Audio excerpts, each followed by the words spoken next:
Аз съм генерал Кольо Милев и съм кандидат за кмет на община Сливен от коалиция БСП за България. Моята сила е не в думите, а в реалните действия за по-добър живот в община Сливен.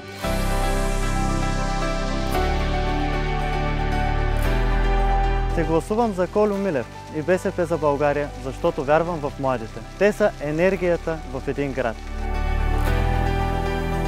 Създаването на условия за спорт и отдих са изключително важни за превръщане на Сливен в община с бъдеще. Сливен има огромен потенциал. Вярвам, че с Кольо Милев града ни ще постигне много. Гласувайте бюлетина номер 1.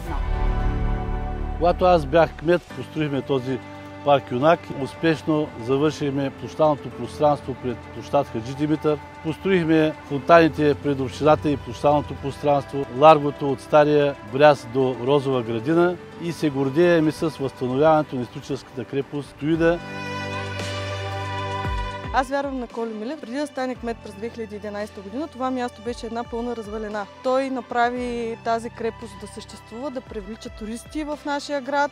Познавам Кольо Милев като градоначалник на град Сливен. Помага на хората, винаги е сред хората, има какво да даде на града ни и да си довърши започнатото. Аз подкрепям генерал Кольо Милев за по-доброто и по-светлото бъдеще на град Сливен.